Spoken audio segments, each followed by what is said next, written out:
We want to welcome you guys to L3 Perspective. Ladies and gentlemen, my name is Glenn Davis. I'm sitting here with my guy, Cameron Macias. It's your boy, Killer Cam.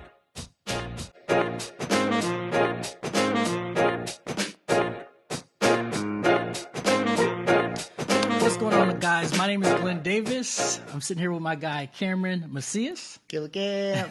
And we just want to welcome you back to the L3 Perspective. This is a conversation where we talk about life, where we talk about love, and we talk about leadership. Cam, man, today's guest, Yes. I'm looking forward to jumping into this. So I want to hand it over to you. Let's dive into it. Okay, I don't want to mess it up. It's Marisol. She's I appreciate you so much. I know we've talked in the past. She's going to get some great information, not just on her transition from the military as a veteran, but as a recruiter in the civilian sector. I loved her story when we talked about it. It goes all these different ways and landed her where she's at currently, and I love it. And so, before we start, per the usual, like it, love it, subscribe to it. Tell us what you like. Tell us what you don't like. Send it, share it, do all that stuff. We appreciate, everything that you guys do to support the podcast. But in general, we're going to dive into it. So first off, please introduce yourself. Tell our viewers who you are, and we'll dive in. Yeah. So my name is Marisol Maloney, but most people pronounce it Marisol. It's okay. I'm a Navy veteran. I am former enlisted, so I came in fresh out of high school many years ago, and then I was what they call a striker.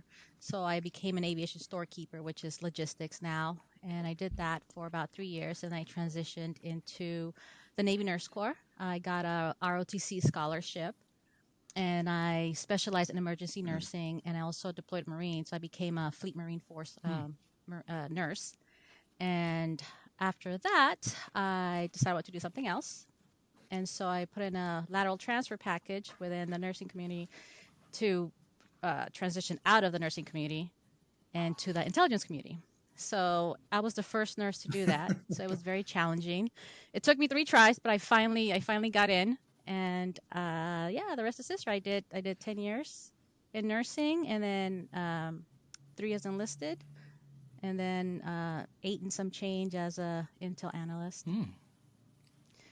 And then when I transitioned out of the military, I took a break.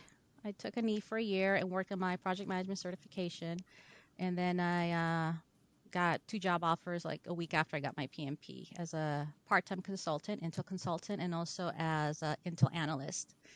And then I switched jobs 6 months later. Not by choice. I'm also a military spouse, so my husband got orders. And so we had to leave. And then my company reached back out to me and said, hey, you're interested in doing some recruiting for us since you have the intel background, and it's what we mostly recruit for. So I said, you know what? Challenge accepted. That military mentality, like challenge accepted. Let's do this. And I figured I'm a civilian. If I don't like it, I can just quit. And that was over a year ago. So I love what I do. I'm in a position where I can help a lot of transitioning service members, and I would review a lot of their resumes and I would rewrite them for them so that our government client would accept them, because I could see what they brought to the table, but they just, like most transitioning service members, they just don't know what goods they bring to the table. They don't know how to articulate it. So they use a lot of military language, and they struggle using civilian language. They keep using acronyms, so I would help them through that. And I was pretty good at it because a lot of my candidates were getting picked up by our clients. Still are. So I decided to launch my own resume writing business, and I call it Secret Squirrel Consulting. I love it. So you can drop the Calendly in the links if anybody wants to book a time slot with me. So that's what I do now, and I really enjoy it. So I am very active in the veteran community, and I try to help as many people as I can, but it's hard because so many people reach out to me every day. So I can't get to everybody like I'd like to. No, I'm doing it one veteran at a time. One at a time. No, and I definitely know. I mean, that I know how that is too. Is like there's just, and it's never going to stop. It's not. There's always going to be more veterans. There's always going to be more technology. There's always going to be more things to learn. And so, those of those of you who do those types of services definitely helps out a lot. I was talking about the recruiting right now for like part time, and I'm just like, there's so much now for people getting out of the military that like doing it, you do it full time and it's great, but doing it part time, it doesn't realistically have the same gusto that it kind of used to, just with all the things that are out there now. Yeah, I So, agree. what are some of your like key fundamental points that like when you're speaking to people thus far, you know, those who may watch this episode who haven't been able to to contact you or sit down with you, what are some, you know, starter outs that you like to start with when it comes to helping people? Always ask them what is it that you want to do Yeah. next. You don't have to do the same exact role that you did in the Yep. military. For example, I did logistics. I was a nurse. I did intel. I was also a speechwriter for a 4-star admiral and 3-star general. So I did like most service members, you know, you're a jack of all Yeah. trades basically. And so we feel that we can take on any job that's thrown out our way because we're just feeling blessed that we even got a job. But that's the wrong Yeah. approach. You really have to be strategic in your approach and really figure out what is it that you like, what skills that you currently have that you still want to use, and then apply those to future Mm-hmm. roles. Because say you did logistics and you hated it, why would you continue to apply for those roles? I get it. If you have to make money, you got to put food on the table. There's no shame in that. You know, you get the job that you need at that moment. That is fine. Mm-hmm. But in the long term, what is your plan? What do you want to do next? Yeah. Do you want to do your own, open up your own business, be a consultant, or maybe you want to become a teacher? You know, these are skills that a lot of transitioning service members do have. Like, for example, my, you know, nursing skills and my intel skills help me with recruiting Yeah. because I had to learn how to triage. I had to be a good listener. Yep. I had to use my analytical skills. And so a lot of these skills I was able to transfer, and you have to be able to be a good communicator. Yeah. So I would brief a lot of like admirals, dignitaries, senior leadership. So when it comes to interviews, I actually interview quite well. I'm very comfortable in job interviews. So these are things that I try to coach transitioning service members through. Like I remind them, like it's not your first rodeo. You've you've done this already. These are things you've done, but we get all nervous when it's in front of a civilian person. And actually, job interviews are Yeah. conversational, or at least should be conversation, not like when we go in front of awards boards or promotion Yeah. boards where you're sitting there, sitting at attention. You have like a bunch Yeah, of people yeah, in uniform just pelting you with questions. So people think that's how interviews are going to be. And it's actually a lot more laid back, more conversational. So I tell people relax, mimic the interviewer's body Yep. language, and just practice, practice, practice, practice in the mirror, record yourself, you know, type out any potential responses that you may have and just practice and just relax. You have the skills. If a recruiter is reaching out to you, that means you have something to offer. Yeah. And then the ones that are getting recruiters to call them, but then they're not doing well in the interviews, usually it's something with their interviewing skills or something they're not articulating well on their resume. So it could be misleading information. So then when the recruiter flat out asks them, can you do X, Y, and Z? And you say, well, not exactly. I led people that did X, Y, and Z.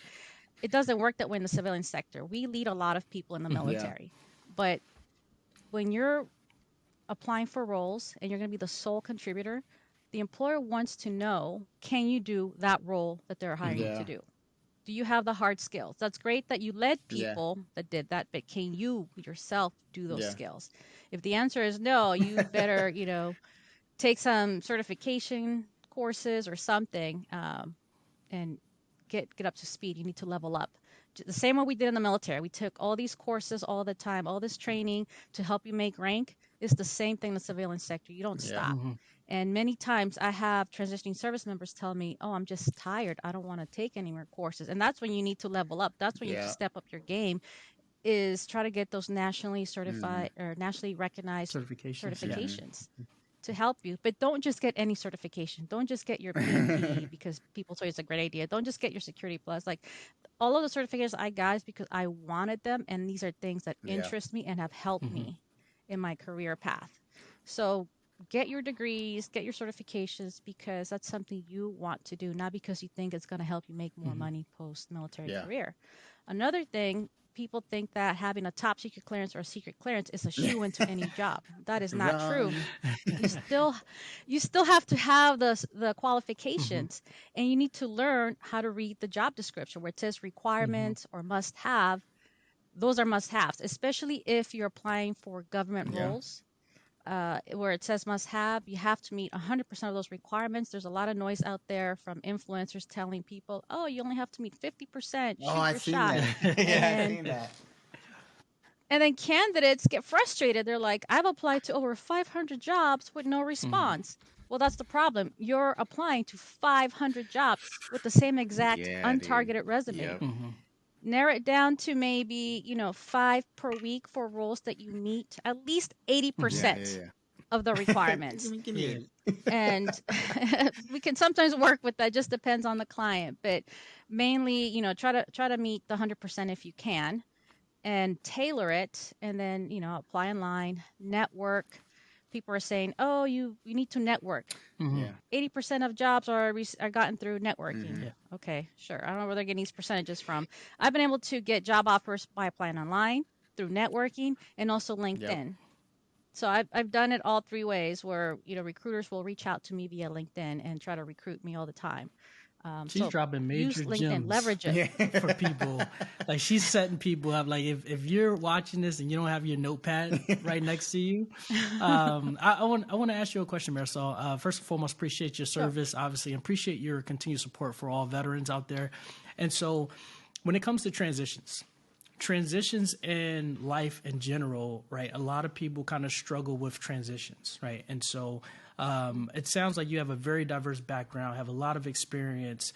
How was your transition going from military to now, the civilian world? And or what tips could you give someone who may be struggling when it comes to transitioning from thing to thing?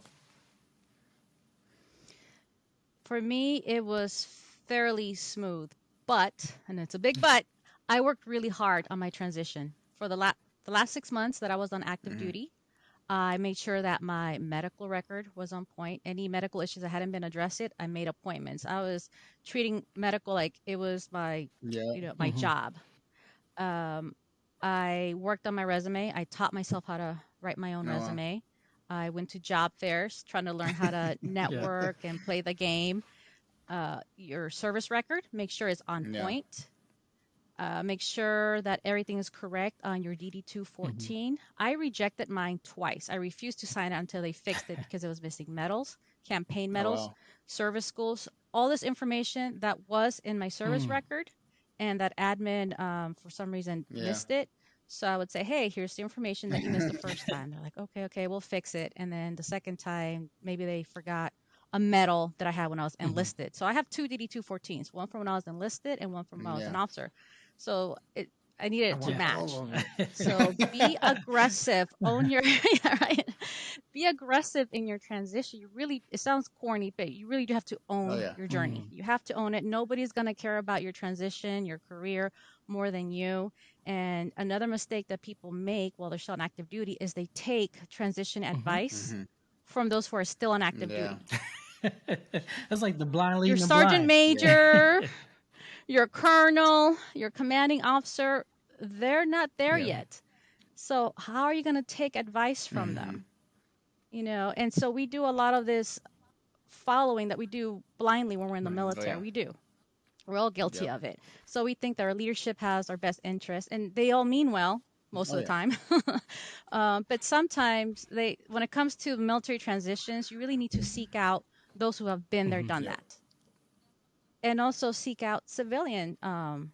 mentors. Maybe you want to go into the IT industry, seek out civilians who've done it, and then you can learn to speak the civilian language. Love it. Thank you. Thank you. Appreciate it. So how do you? So what are like the fundamental lessons that you kind of use in your life when it comes to any of the transitions that you're making? Like, transitioning from to being a business owner, from deciding to be a nurse. Like, what are some of the ways that like you stay grounded during those times? For me, it's determination, having grit, not taking no for an answer. I got told no a lot. I've failed at stuff, but I'm very persistent. When I want something bad enough, if I'm determined to get it, I'll go for it. And if something doesn't work out, then okay. For me, I'm not afraid to fail. Yeah. And I think that's a pitfall for most individuals. They're afraid to Yeah. fail. It's like, so if you fail, are your friends gonna hate you? You know, is your birthday gonna be taken away? No, My it's just birthday. your ego's gonna be bruised a little bit. Yeah. So you pick yourself back up and you try again. You have to be resilient. Yeah. That's key. You have to be resilient. You have to be determined and not be afraid to fail. And if you fail, so what? You try again. And that's what I've always done. That's why I've been able to go from enlisted to officer, from nursing to intel. I had to take on the nurse corps basically because they weren't supporting me in my transition. It had never been done Yeah. before. So they told me if you switch over, they won't take you seriously, and you won't make rank. So when the results came out the same month, it was the month of August, I still remember, they're like, okay, you made the next rank and you've been selected to go to intel school. And that's because I didn't listen to people. I did my own thing. That's good. I was having a conversation with one of my sons about failure, right? Like you talk about that, and I think that is very, very important for people to really shift their perspective when it comes to failure, right? When it comes to winning and losing, and this is something I think I mentioned on a previous podcast, but you know, as far as having the perspective of winning and learning, right? Because when you fail at something, again, it was interesting. It was Darren, 9-year-old, my son. It was just like, it's based off of perspective, right? If I fail at something, and my perspective is that it's from a negative aspect, is different when you see it from a positive or optimistic aspect. And so you're right. You hit that on the nail when we talk about just kind of failure, not looking at failure in a negative connotation. So, yeah. Oh yeah, and I mean, what is it? I was telling you that Aislinn, I took our kids like some trampoline park, and you know how they do dodgeball there, and my son was like, "Hey, they won't let her play because she's too little, because she's like small. She's 7, but she's like little." And I was like, "All right, I'll go in there." And so I went in there with her, so they let her play. But then she got stepped on by like another big kid, and she's like, "Oh my god, my knee!" Doing all this stuff. And I brought her back to her mom, and it's like, oh, because she's a 4N, she's a medic, and so I was like, hey, like she said she hit her knee or whatever. And she said, honestly, her ego's probably bruised more than her actual knee is. And I was like, she's limping around the trampoline park. I was like, oh my god, and I was like, but that makes sense because how many times does that happens. It's happened to all of us, But like you said, it's the you can't tell me no thing. I mean, that's how I got into the guard. I didn't let I just kept pushing. I kept pushing, and I remember active duty wanted me to re-enlist, and I said I will wait till the last day, and I will, and to find out I did not get hired for a full-time position with the guard, and lo and behold, I got hired, and here I am, 2.5 years later. Yeah. I have a question when it comes to, like you mentioned, on the same topic, you mentioned words like grit, persistence, failure. Have you always had that mindset as far as like, hey, when it comes to things, like if I know that I want to own my journey, I need to have grit, I need to be persistent, I need to view failure in this lens versus this lens. Have you always been that way, or was there a shift in your life that happened where you started to really reshape your mindset? I've always been like that. And especially when I wanted to join the military, I had so many people tell me, don't do it, don't do it. Even my high school career counselor was saying, don't do it. You're too bright for the military, because apparently, we're all dummies in the military. Only dummies join, apparently.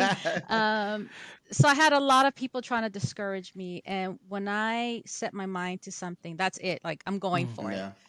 No matter what anybody says, like, I want to figure it out. I'm stubborn. I'm very stubborn too. And also because I'm for the most part, believe it or not, I'm very quiet. I'm actually an introvert. So people wouldn't take me seriously when I said, I want to join the military. They're like, oh, but you're shy, you're quiet, oh, you're going to fail boot camp, whatever. But I got in shape. I was working out every day, running every day, getting ready for boot camp. I also played sports in high school. So that helped prepare me for that. And then when I was enlisted, as soon as I got to my duty station, I told my chain of command, I want to be an officer. And they just laughed at me. They're like, the military way. This young bug doesn't know what she's talking about. That's cute. So nobody would help me. Nobody would help me. So I did the research on my own. And back then there wasn't, the internet wasn't really, there yet. And so I had to do everything old school. I had to look at the publications read everything and, submit my own package. Like I did everything by myself. So once I was like, here's my package, let's submit. They're like, oh, you're serious. Okay. Well, don't be discouraged if you don't get on your first try. A lot of people take them 3 times, 4 times, especially for nursing, because that's what I was going for. I'm like, okay, let the board tell me no. I don't want you fools telling me no. I want the board to tell me no. Yeah. I didn't say that. I just thought it because, I was course. quiet and I was like being proper and Internal respectful, beast. but I'm Yeah, like, internal. really, it's been my internal beast that would come out. And so, yeah, I got picked up on my first try. And then a few months later, I went off to it was called Boost back then, Broad and Opportunity Officer Selection and Training. So I had to do 9 months of that. And then I started college. And then when I switched from, nursing to Intel, I had a lot of people give me a hard time as well. Oh, what a waste of an education. What a waste of nursing. And which is not true. I still use my medical background to advocate for myself, my family, when it comes to medical appointments. Like, I'm very aggressive at appointments. I ask very pointed questions and I use medical terminology. So people are like, what's going how do you know these on? words? Do you know, have you been, on WebMD? And I'm like, no, I used to be a nurse. WebMD. Okay. Yeah. So then I get treated differently when I'm like, no, I know what I'm talking about. So my education was not a waste. So I've always had people tell me no. So that's why I learned to just keep things to myself. And then just, so people were shocked when I actually left the community, the nursing community. They didn't know because I never complained. I've never been a complainer, at least not out loud. I complain privately or in my head, internally, like, oh, this sucks. This is hard. And I don't like it anymore. Like, I lost my passion for nursing. And so every time people just gave me, a hard time whenever I wanted to do something, I just refused to listen to them.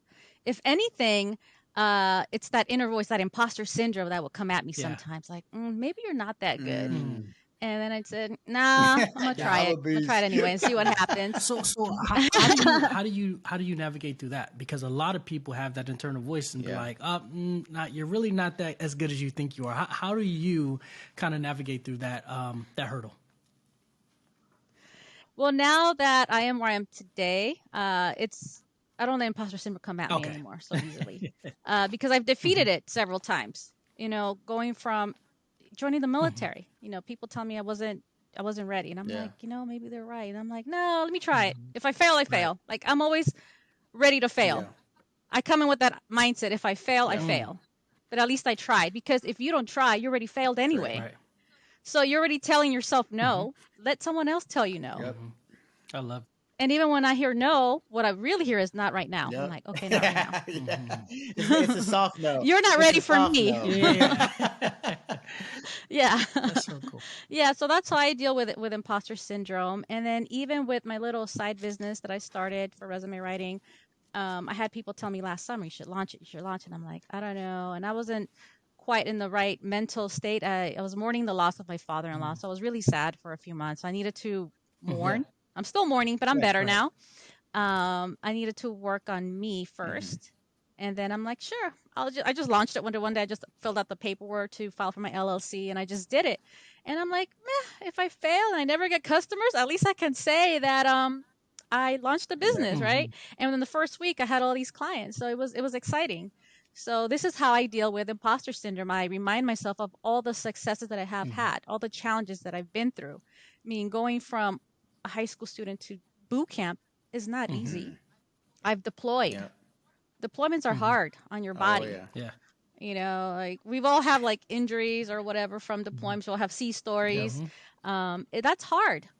And then some personal issues that I went through. So I always remind myself, this is not hard. You've done harder. So I always compare whatever thing I'm boohooing about and say, you know what? That's not hard. You've done harder. You've jumped through these hoops before. And those hoops were harder. So I feel that my military hoops were harder. And as a civilian, I think it's gotten easier because I don't have people dictating what I should and shouldn't do. Everything's on my term now. And even like with clients, if I don't want to take on a client, I don't have to. We were just talking about that earlier today. Yeah, good stuff. She goes somewhere. Yeah, whereas in the military, you have to take in whatever everybody threw at you. You just had to do it, whatever jobs you had to do. And that's how I ended up doing speech writing. I was nominated to do it first of all. which it was a job I didn't know I would enjoy. I was like, I don't want to be a speechwriter. Why are you doing this to me? Do you hate me? Because I know that admirals have these crazy hours, Yeah. and I knew it'll be long Mm-hmm. days. And they're like, well, we think you'd be a good fit, blah blah. So I'm like, okay. So I have to compete Mm-hmm. with like 30 other people who really wanted to do this Yeah. job. And I just, so I did it and I enjoyed it. Yeah. I didn't realize I was a good writer until I got Yeah. selected for it. And yeah, and I did well. But that's the mentality that we have. We just take on whatever's thrown at us and we just do Yeah. it. And that's why we struggle when we get out of the military thinking we can do any Yeah. job. Right. It needs to be more structured when you get Yeah. out. Yeah. But those skills are transferable. All of Oh yeah. those. Yeah. That's good. I love it. I like her. I like her. I mean, duh. So, question for you. Here's probably my last question. When it comes to life, love, or leadership, just that topic in itself, what could you say or share with our viewers on any of those three aspects, or all three? What would your what could you leave our listeners with those three topics? When it comes to leadership, I love talking about leadership. Uh, I like setting the example for others. I always did that and I always treated everybody with respect in the military, regardless of rank. Mm-hmm. So I treated my E1s the same way I treated the O1s. Like I just treated everybody with respect. And I did lead by example. And I know we throw around the word servant leadership, but what does that really look like? The When people buzzword. say, take care of your sailors, take care of your airmen, but what did you really do Yep. to take care of your Mm-hmm. sailors? I actually went out of my way to help out sailors when I could. Yeah. Like I was friendly, but with the understanding that I was not their Yeah. friend. But they knew that they could come to me for anything. Like I had the open door policy, and they trusted me. They will come to me with suggestions for improving the environment. And so a lot of the changes that I did make when I was in leadership roles was through those recommendations. And when you do that, a beautiful thing happens. They come in and they tell you more things and things that you're like, I don't need to know that, but okay, now I got to Yeah. handle it. Now it's on my lap. I got to Yep. handle it. You won't like the way I Yep. handle it, but hey, Yeah. I got to do it Yep. now. So yeah, be respectful and don't let your rank get to your head. Whether you're a CEO, a commanding officer, still treat the janitor, Right. the cleaning lady, the same way you would treat the CEO. Be respectful and be a good listener. Give people your time when you can. And a pet peeve of mine was when I would have to meet with a leader and they were like on the phone or on their email trying to talk to me. And I'm like, do you want Oh me to Right. yeah. reschedule for another Yep. time? I hated that. Like if someone, came to me, like I'm in the middle of work and I would say, hey, give me like 5 minutes. Let me Right. finish this email. And then I'll give you my undivided attention. Yeah. They're like, okay. But I hated it when people be on the phone or on their emails while they're trying to talk to me. It's like, you told me to come see you. I'm here on time. And you're trying to like multitask and they're like, Yep. Right. So they're not listening to me. Mm-hmm.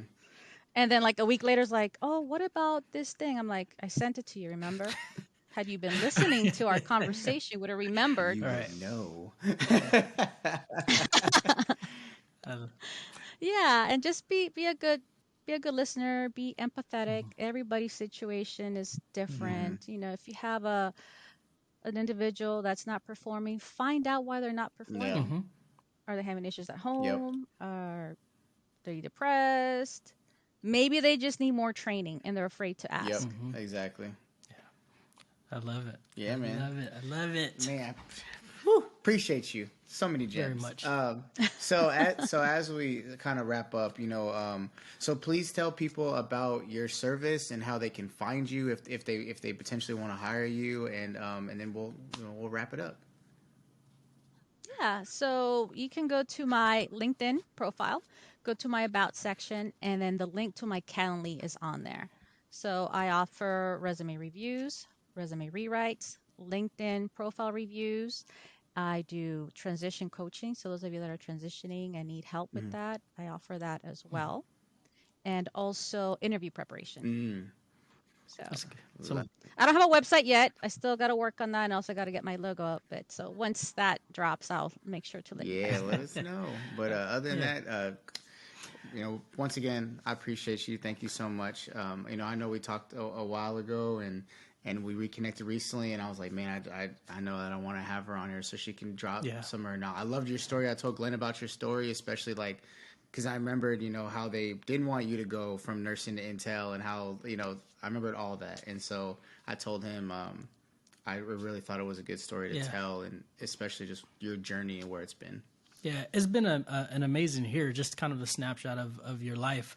And so, again, I want to extend a thank you as well and saying appreciate your time for hopping on. I remember when Cam was kind of sharing a little bit of your story, I was like, man, she sounds like she's all over the place. But it's crazy, on one aspect is always good not to judge, but on another aspect, just like how you have everything so packaged up and so organized, you're impacting so many people's lives. So again, Marisol, again, thank you for your time. To all of our listeners, thank you guys for tuning in. Again, when it comes to life, she's talked about failure, persistence, and many things that are important for us to hone in on those skills to navigate through so that we can be successful in our own journeys. Marisol, it's been a pleasure. To our listeners, thank you. Thank you guys for having me. Had a good time. See you later. Awesome.